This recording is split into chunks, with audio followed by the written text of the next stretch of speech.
अगर आप भी चाहते हैं डीजे भुटेली के वीडियो सबसे पहले आप तक पहुंचे तो चैनल को सब्सक्राइब करें और बेल आइकन दबाना ना भूलें।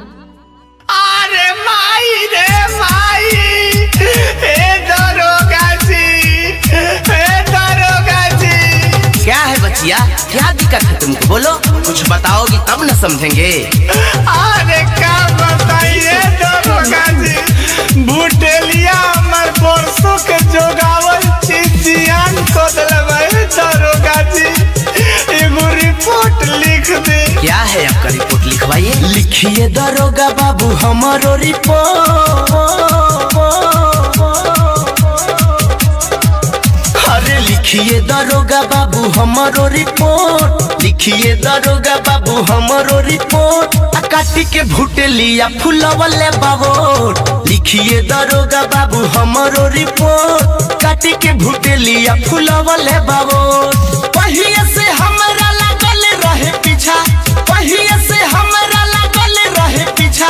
आ जननी ना ओकरा बमनवा में खो। काटी के भुटेलिया फुलवले बाबोट। लिखिए दरोगा बाबू हमारो रिपोर्ट। काटी के भुटेलिया फुलवले बाबोट। अरे दरोगा जी, देखी ना कोटला में उजर समीज खून से भर गइल बा दरोगा जी। अच्छा चुप रहिए, चुप रहिए। ए हवलदार, जाओ तो हैंडी प्लस लेके आओ तो। ठीक है साहब, हम लेके अभी आते हैं। हमके पटक दी हलस बरियारी। अब पिठिया में मिट्टिया लागल बाटे सारी। देखी ना, देखिए ना पिछवा पूरा लागल। अरे हमके पटक दी हलस बरियारी। अब पिठिया में मिट्टिया लागल बाटे सारी। कस के ठेहुनिया में लागल बाटे चोट। अरे कस के ठेहुनिया में लागल बाटे चोट। काटी के भुटेलिया फुलवले बाबोट। लिखिए दरोगा बाबू हमारो रिपोर्ट। काटी के भुटेलिया फुलवले बाबोट। DJ Hemant presented by Lovely Films Production।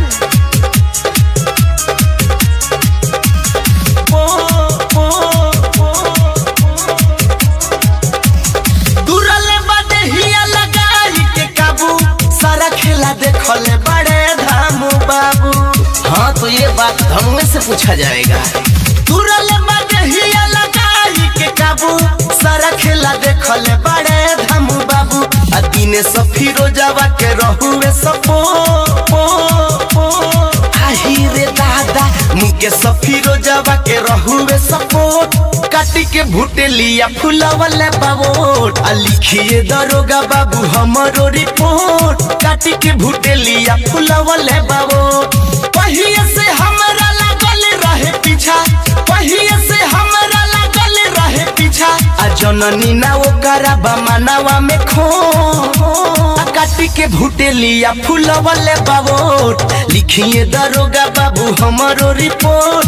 काटी के भुटेलिया फुलवले बाबोट। हाँ तो चारू जना धराई लो।